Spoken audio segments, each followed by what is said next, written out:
E-Trade halftime report. Busy night in the Big Ten. Ohio State, Indiana. Fonz early on. Jamari Wheeler finding the stroke.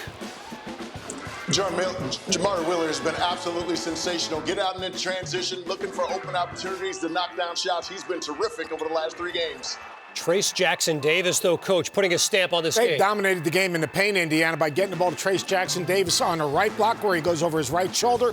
When he catches on the left block, he rips it and gets to the rim. Paint touches and high percentage shots for Indiana all half. Just before the half, Xavier Johnson the 3. How about the Hoosiers in front by a 34-30 margin themselves? Same score as our game. That one at the half. Meantime, big day on ESPN.com with the initial release of the KC's mid-major top 10. And you called it. You kept number 1, Loyola Chicago.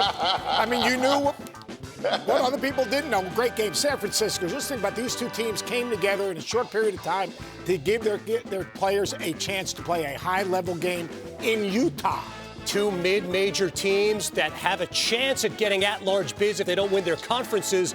And Loyola goes to Utah and wins that 2 o'clock Eastern time start, 79-74. E-Trade halftime report. There was a PE class at Utah Valley Junior College. And they had to play it in between. They got it in there. Coach Seth Greenberg, Kevin Connors here. Fonz, you talked about Maryland defending the 3. That's easier said than done. How exactly are they doing it?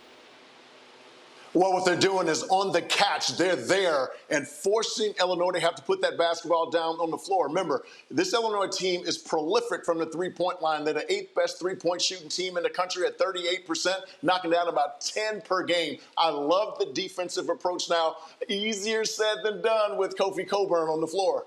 Fonz, that sounds really good theory. I wish you were sitting right there. I go, wait a sec, you disrespecting the big guy because, look, this is real simple. Kofi Cockburn's not in the game, so you know what you do? You don't have to worry about digging down and helping on the post. You can get out and pressure. You can help, short help, recover back, and run them off the three-point line. And then Maryland's attacking the paint. Well, why wouldn't you attack the paint? Because you don't have Kofi Cockburn there protecting the front of the rim. You've got a free run at the front of the rim. If Illinois can't score, they outscored 27-9. If they can't score, they can't set up their defense. They're back in transition. They've struggled defending the ball, and they have no one who can protect the front of the rim without Kofi Cockburn in the game. He's disrespecting big guys. This is sacrilegious. First, it's never happened before. Kofi Cockburn's got to be a factor here in this second half of the Fighting Illini. When we come back, a couple of traditional Big Ten powers with some serious question marks right now. Which one may not be able to overcome theirs? Find out next. This halftime report is presented by E-Trade. Stop waiting. Start investing.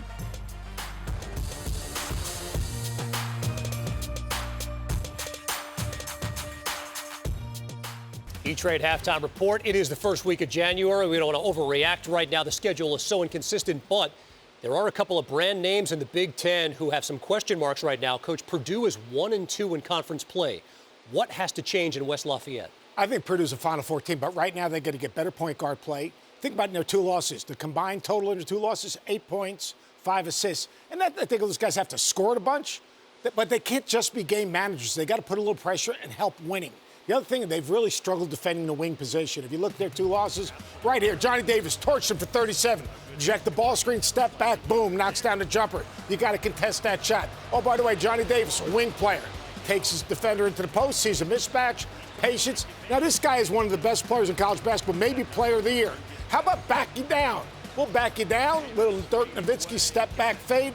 That's pretty good. And if you go underneath on John Davis, you know what he's going to do? He's going to just jump up and knock down the 3. But when I look at Purdue, more consistent point guard play, add to winning, and more importantly, they got to find a way to take an opponent out of the game. Ron Harper had 30 in the loss against them, a wing scorer that could post up. Johnny Davis, a wing scorer that could post up, had 37. They got to fix that. And again, the big thing you said off the top, you think Purdue's a Final Four team, so still the ceiling is very, very high for this Boilermakers team. Fonz, on the other side of the coin, Michigan, 1-2 themselves. They're 7-6 overall on the season here. There are a lot of questions there in Ann Arbor. How optimistic are you that Michigan can turn things around? I'm not as optimistic right now. Right now, they would miss the NCAA tournament, in my judgment. And part of that is this team has a difficult time shooting the basketball. Last year's team shot 40% from the three-point line in Big Ten play. And why is that important? Because when you're a good shooting team, now you have to hug up the shooters out on the perimeter. That allows for dribble penetration, allows Hunter Dickinson to be able to go to work down in the paint. This team, Caleb Houston, the freshman, coming in was touted as a guy who can knock down threes, and he's really, really struggling, only shooting about 31% from the three-point line. No driving lanes. Hunter Dickinson has a tough time making room, getting room to be able to score down low, and I'm really concerned. This team's 1-2 right now, Kev. They have Michigan State, Illinois coming into town, and this is going to be a very difficult stretch for this team. They 1-2 now. They could end up 1-5, maybe 2-4 at best. So this is a very difficult schedule for them, and if they're going to make a push, they've got to make a push now. I think they need to move Caleb Houston to 4. He's being defended by a 3. He can't create separation and get good wide-open looks. He goes to 4 playing against a bigger. He's going to have a better opportunity to create separation and get more rhythm threes.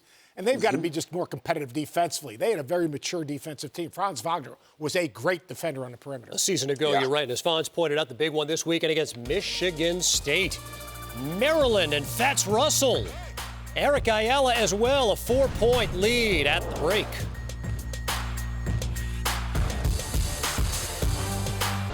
Roxy, thanks. And on a night where Colorado has not been at its best, down just 1 at the half. E-Trade halftime report. Good night of the Big Ten. Fonz, what was Trace Jackson Davis's impact on this game? It impacted in every way. His ability to get out in transition as the finisher, and he's terrific when you give him the basketball in the right block. He used to be heavy over his right shoulder. Now he can mix it up and go either way, and he's blocking shots as well. He's had 5 block shots in this game, 27 points, 12 rebounds. He was dominant. Race Thompson had a big game for the Hoosiers as well. They send Ohio State to their first conference loss of the year. Buckeyes shot just 31% from the floor, 67-51. Good win for Indiana. Meantime, Maryland, Illinois, Terps led by 4 at the half. Second half, Julian Reese, a poster. Coach, why might that have been a turning point? Don't poke the bear. I mean, think about this. With Kofi Coburn on the floor, this is a different team. Watch how he draws attention. What does that do? It opens up driving lanes for Monte Williams. It opens up driving lanes for Coleman Hawkins. When he's on the floor, you've got to focus in offensively, and then defensively, it enables you to pressure the basketball, push out, contest shots, and he can protect the rim. Kofi Coburn, he's just a different cat. What dimension do Plummer and Frazier give Illinois? Both guys can defend. Both guys have maturity. One guy can get to the rim, and DeMonte Williams. Plummer is an elite shooter. But with Kofi Coburn on the floor, they were plus 28. Without him on the floor, they were minus 16. He had 23 points, 18 rebounds, 4th straight 2010 game. Last guy to do it in 4 straight games in the Big Ten, Minnesota's Daniel Oturu. Welcome in to E-Trade Halftime Report alongside LaFonso Ellis and Coach Seth Greenberg. Kevin Connors here. Colorado hasn't shot it well in our game, Fonz. F.A. Obagidi, how has he taken over this game? Yeah, when you go into the basketball game, you want guys coming off the bench to be able to inject some energy, and he's done just that. He's been able to get out in transition, lay a couple in, knock down a couple 19-foot jump shots, and he's been on the offensive glass as well. He's been brilliant. You're right to look at this game. I talked to Tab Boyle today. He said, we got to rebound the basketball. Did a pretty good job on that. We've got to run Washington State off the three-point line. Did a pretty good job on that. But Jabari Walker's got to show up now. The guy's averaging 13 points a game, right? Yep. He's got to find a way to bring some energy offensively. He's got to give him some easy baskets, whether it's getting in the lane, getting to the offensive glass, getting out in transition. If he shows up in the second half, Colorado wins this game. 2 teams that haven't played in quite some time. Good to see both of them back out there on the court, and a 1-point game at the half in Boulder, Colorado. And we are coming right back. This halftime report is presented by E-Trade. Stop waiting. Start investing.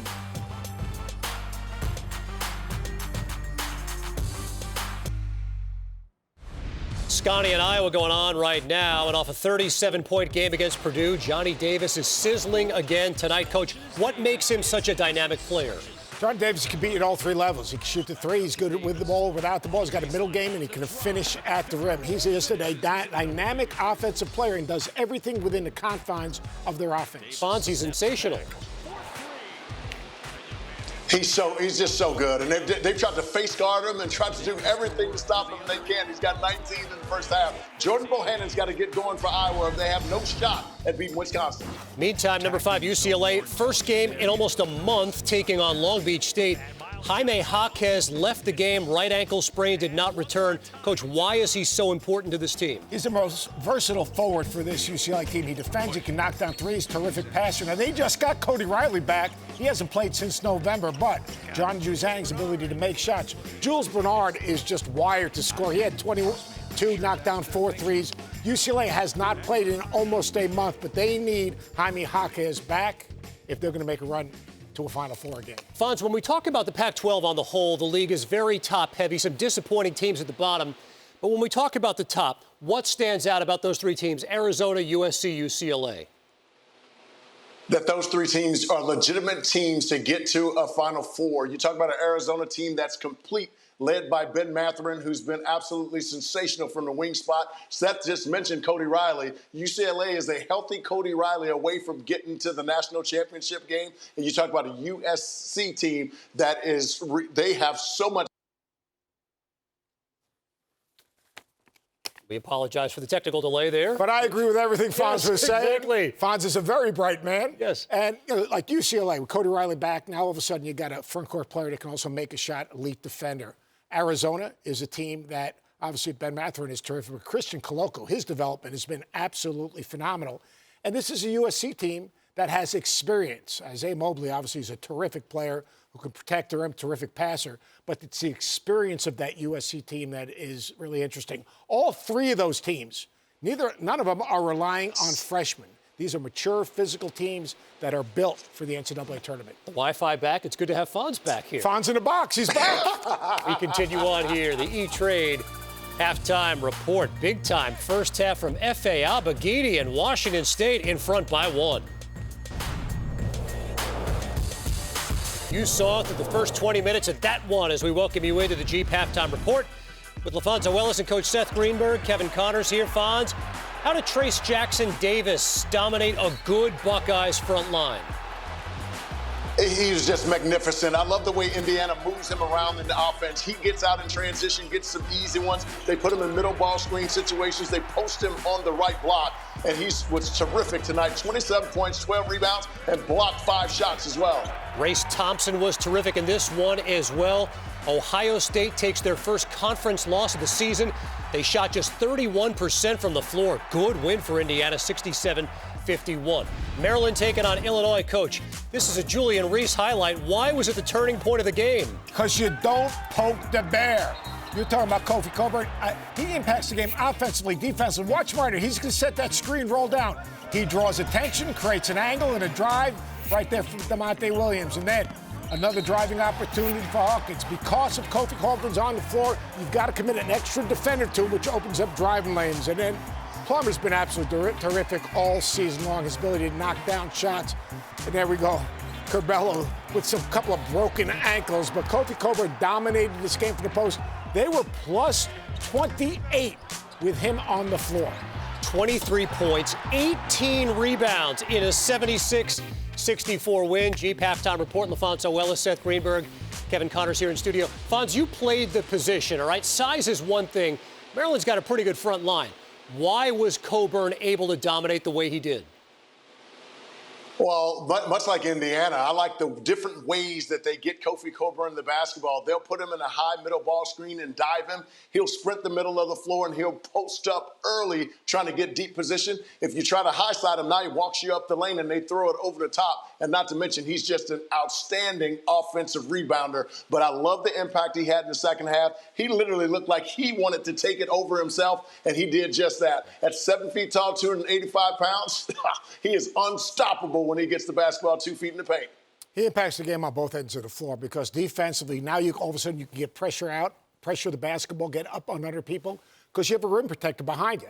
You bring it to the rim. You're concerned about where Kofi Coburn is. So now all of a sudden it helps your perimeter defense. And then offensively, when he runs the floor, it's not just his defender, but a help defender. What does that open up? It opens up an extra pass, step in threes. It opens up driving lanes because when he seals his defender, you've got to give backside help. When you give backside help, you're occupying two defenders. Now all of a sudden you get straight line drives. They didn't have those drives with him off the floor. Think about this. They were minus 16 with him off the floor.